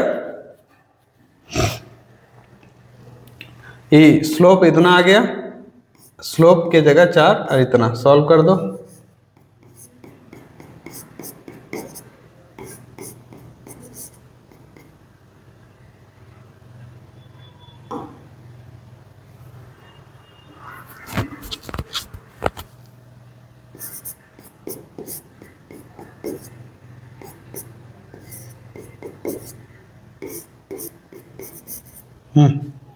इस तरह से निकल गया, इसका इक्वेशन निकल चुका है। AD कितना आया है, अच्छा से लिख देते हैं, x - y + 3 = 0, यही है। अब मान लो ये तो एक पार्ट हुआ, दूसरा तुमसे पूछा था एक लाइन का इक्वेशन बताओ जो B से होके गुजर रहा है और AC का पैरेलल है। देखो ये लाइन अगर इसका पैरेलल है ना, तो इसका स्लोप और इसका स्लोप क्या होगा, इक्वल होगा, ठीक है। तो यहां तुम कर सकता है कि यहाँ स्लोप ऑफ AC बराबर होगा स्लोप ऑफ रिक्वायर्ड लाइन, ठीक है। तो यहां लिख सकता है ऐसे कि हेयर स्लोप ऑफ AC कितना होगा बताओ। ये AC है ना, इसका स्लोप निकालता है 7 - 1 और 4 - 0, इतना निकलता। Therefore slope of required line हो जाता, वो भी 3/2 ही होता। देयरफॉर रिक्वायर्ड इक्वेशन हो जाता, इसका तुमको इक्वेशन चाहिए तो कैसे निकालेगा, y - y1। देखो ये पॉइंट यहाँ पता था, तो y - y1 3, m के जगह 3/2, x - x1, -2 है तो +2 हो जाएगा। ये 2 को इधर उठा के मल्टीप्लाई कर सकते हैं, तो जाएगा 2y - 6 = 3x + 6। सबको एक साइड उठा के ले जाएगा तो यहाँ 3x है, उधर जाके 2y और ये 6, सॉरी ये जो 6 है यहाँ उसमें ये 6 जाके जुड़ जाएगा, सामने 0। 3x माइनस 2y प्लस 12 बराबर 0। देख रहा है, थोड़ा कंजेस्टेड हो गया लेकिन कोई नहीं, मैनेजेबल है, इतना तो तुम समझ ही सकते हैं। ऐसे करके यहाँ डिवाइड कर दे रहे, वो अलग है ये अलग है। क्लियर है? इस तरह से ये निकल गया। नेक्स्ट क्वेश्चन देखो, A B C have coordinate this find the equation of the line through A and perpendicular to B C. क्या लिखा है? बोला है कि ऐसे एक ट्रायंगल है A B C, have coordinate this find the equation of a line through A. ये मान लो ए बी सी है, ए से एक लाइन आया है जो परपेंडिकुलर है बी सी पे, ठीक है। Find the equation of a line through A and perpendicular to B C. A दिया हुआ था 0 3, बी दिया था 4, 4 और सी दिया था 8, 0। देखो ये दोनों ना परपेंडिकुलर है, तो इसका जो भी स्लोप होगा, हमको नहीं पता इसका स्लोप क्या होगा, और इसका भी जो भी स्लोप होगा, अगर ये m1 हुआ और ये m2, तो m1 m2 मिलके लिख देंगे, यहाँ d दे देते हैं। सिंस AD क्या है, परपेंडिकुलर है BC पे, देयरफॉर m1 इंटू m2 कितना हो जाएगा, तो -1 होना चाहिए।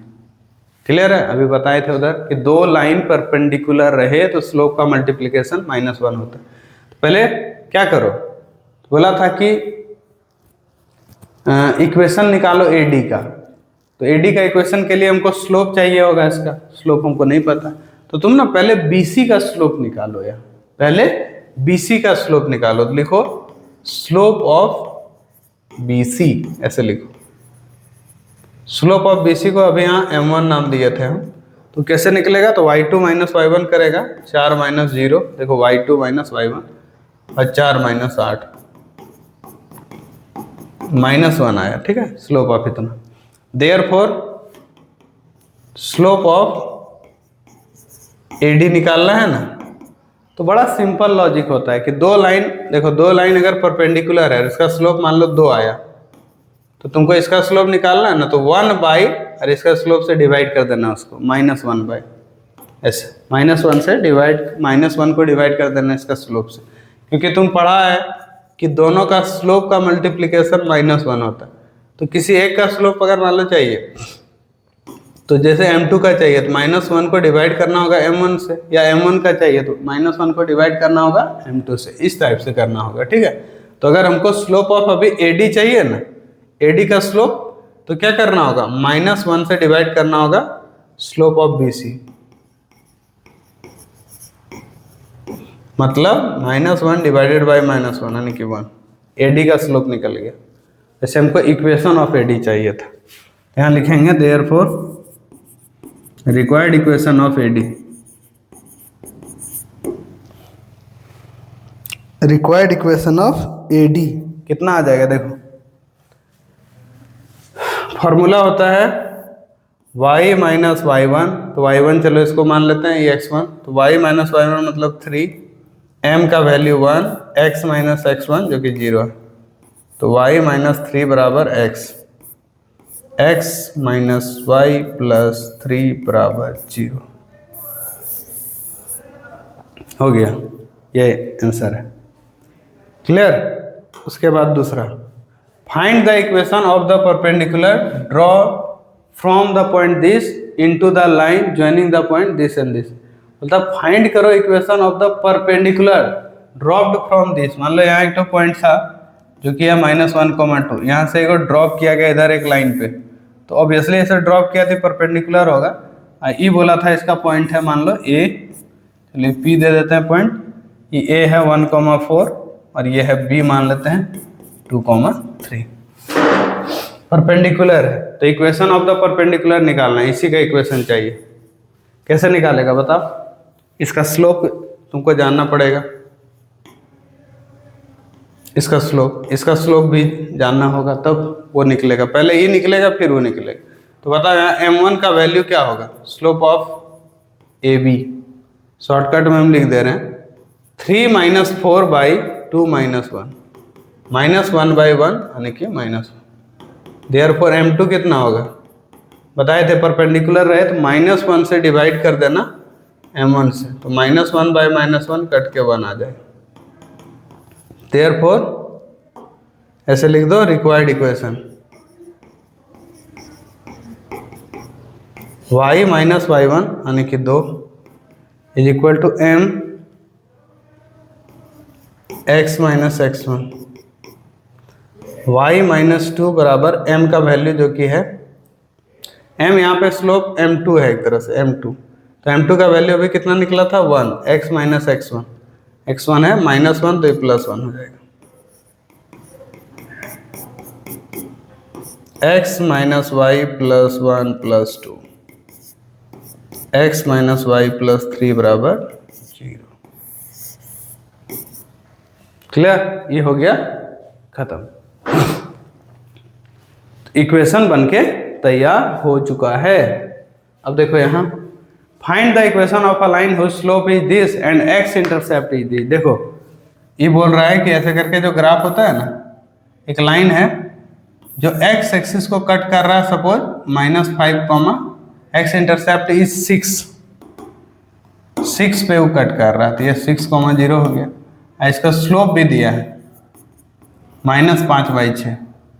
तो देखो सिंपल है, तुम इक्वेशन निकालना चाहो ना, रिक्वायर्ड इक्वेशन, x इंटरसेप्ट मतलब x को कट करना, मतलब वहाँ y 0 होगा। तो रिक्वायर्ड इक्वेशन होगा, देखो y - y1 होता है तो 0 होगा, फिर x - x1 होता है तो 6 होगा, यहाँ स्लोप होता है जो कि -5,6 होगा। 6 से इसको इंटू करेगा तो 6y, और यहाँ -5x + 30, ये रहा 5x + 6y बराबर 30। ये रहा आंसर, ये रहा आंसर। कोई दिक्कत परेशानी, सब ठीक, ये हो गया।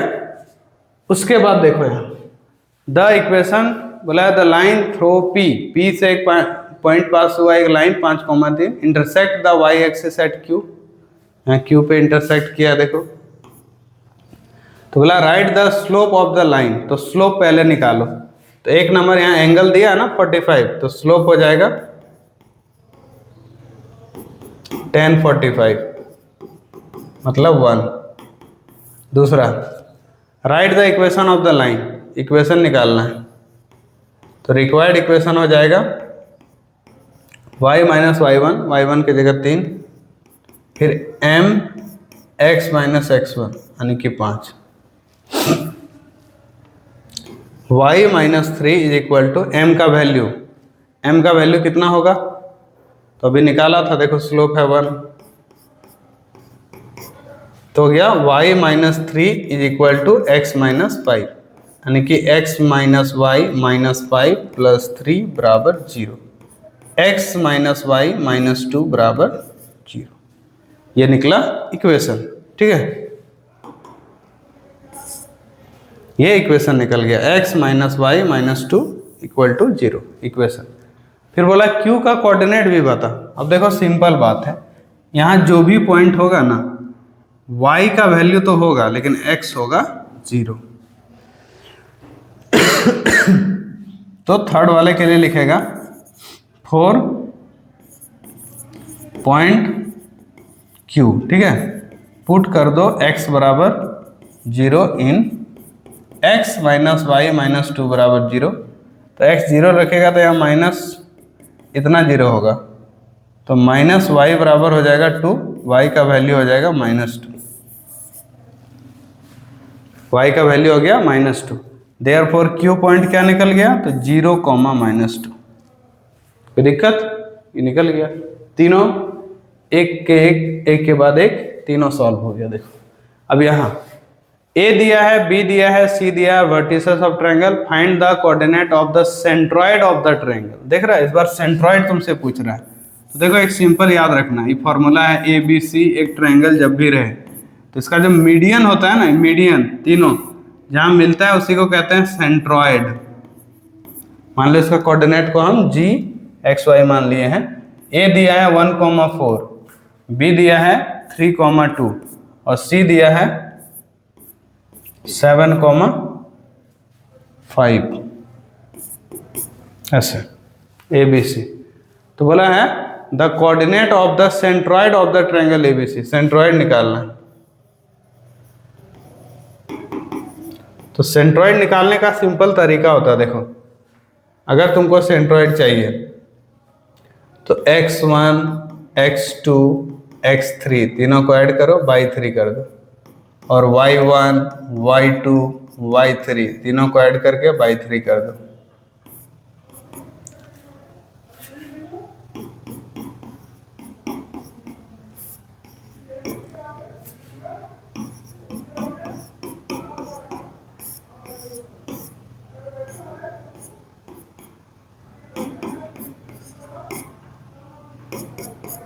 इतना आ गया, देखो सेंट्रॉयड का वैल्यू इतना। ई फॉर्मूला तुम लोग याद रखना कि कभी भी सेंट्रॉयड निकालने बोले तीनों का x कोऑर्डिनेट ऐड करना, बाई 3 कर देना, और y निकालने के लिए y कोऑर्डिनेट को तीनों को ऐड करो, बाई 3 कर देना।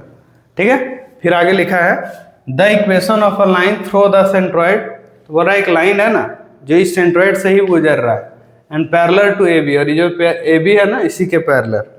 ऐसे समझो कि लाइन जो है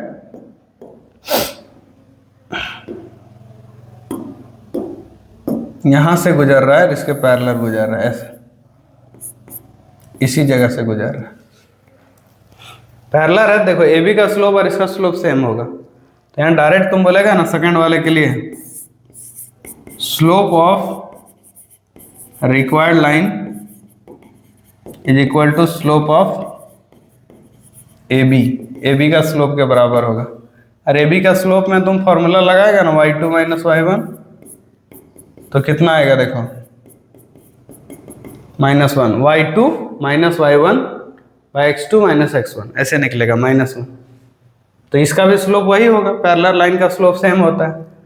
और ये पॉइंट जिससे पास कर रहा है वो है 11/3 11/3। तो देयरफॉर रिक्वायर्ड इक्वेशन हो जाएगा क्या, देखो y माइनस y1 वाला पॉइंट जो 11/3 है, फिर m है -1, फिर x माइनस x1 है वही 11/3, माइनस इतना है ही, इसको तुम मल्टीप्लाई कर सकता है इससे, तो हो जाएगा y minus 11/3 is equal to minus x plus 11/3। ऐसे इसको इधर ले आएगा तो x प्लस y, यहाँ 11/3, यहाँ भी 11/3, 3 एलसीएम ले लेगा तो यहाँ 22 होगा, 3 इधर आ जाएगा, 3x प्लस 3y, ये निकलेगा इक्वेशन। ठीक, ये लाइन से कनेक्टेड जितना है इस कलर से इसको हम लिख दिए। क्लियर? तो समझ में आ गया होगा, ये लगभग सब चीज तो करा ही दिए हैं। देखो आगे लिखा है तुमसे ये 14D, समझ रहा, सब एक एक करके हम 14D तक पहुंच गए। अब आगे लिखा है गिवन है 3x प्लस 2y प्लस 4 बराबर 0 है, express the equation in the form y बराबर mx प्लस c। इसको ना इस फॉर्म में बदलो, तो यहाँ लिखो पहले वी हैव क्या दिया है कि 3x प्लस 2y प्लस 4 बराबर 0 ऐसे दिया है। तो अगर तुमको y बराबर mx प्लस c चाहिए तो 2y यही रहने दो, माइनस 3x माइनस 4, y का वैल्यू माइनस 3x माइनस 4/2 हो जाएगा। अलग अलग करो तो -3/2 x अलग, फिर यहाँ 4/2,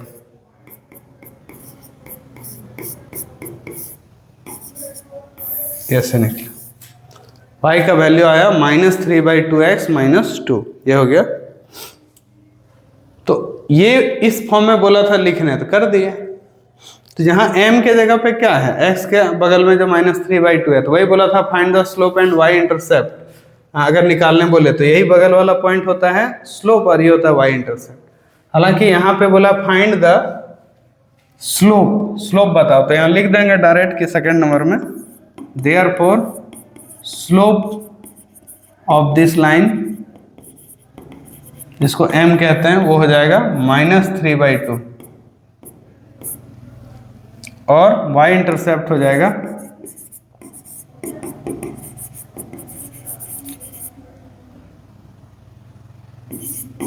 y इंटरसेप्ट हो जाएगा कितना, -2। ठीक, -2 हो गया। यहां देखो, ये देख रहे हैं, यहाँ लिखा है in the following diagram write down the coordinate of the point A B C. बोल रहा है ए का कोऑर्डिनेट बताओ। ए का देख रहे हैं यहाँ 2 है और इधर 3 है, तो 2,3।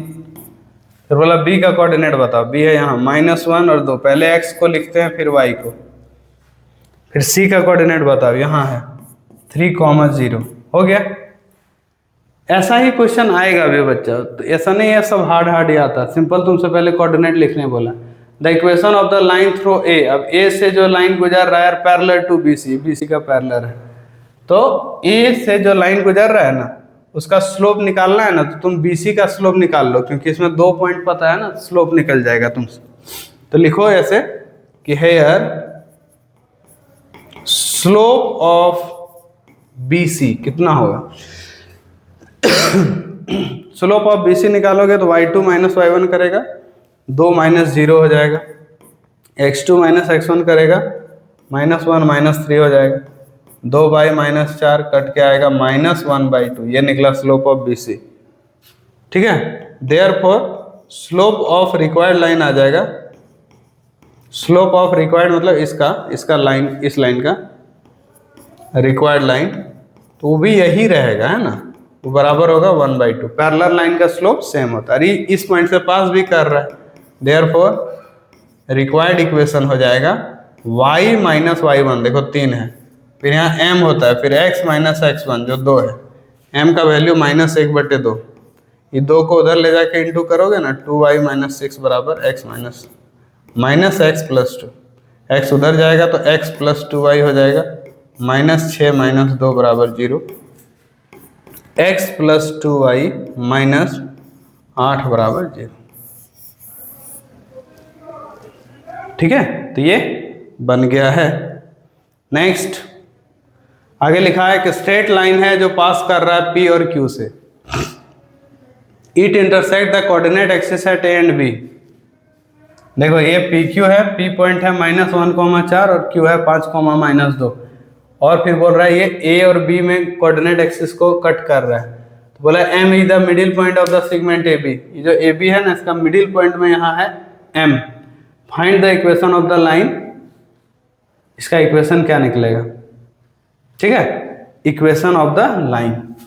तो इसका इक्वेशन निकालना चाह रहे हैं। देखो 2 पॉइंट तो है ही P और Q, तो स्लोप निकाल लो पहले, स्लोप ऑफ PQ क्या निकलेगा, y2 माइनस y1 फॉर्मूला लगाएगा तो -2 - 4 हो जाएगा। देखो y2 में y1 और 5 माइनस और -1 है इसलिए प्लस हो जाएगा, -6/6 कट के आएगा -1। स्लोप ऑफ PQ निकल गया। ठीक है, स्लोप ऑफ PQ निकल गया। PQ स्लोप निकल गया। अब तुमसे पूछ रहा था द कोऑर्डिनेट ऑफ, स्लोप निकल गया तो इक्वेशन चाहिए था। देयरफॉर रिक्वायर्ड इक्वेशन हो जाएगा x - x1। तो कोई भी x1 y1 मान लो, जैसे इसको हम x1 y1 मानेंगे तो x - x1 नहीं होता ना, पहले y - y1 होता है। तो यहाँ लिखेंगे y - y1 जो कि होगा -2, तो ये +2 हो जाएगा। फिर m x - x1 जो कि हो गया 5। m का वैल्यू कितना है, 1 माइनस में।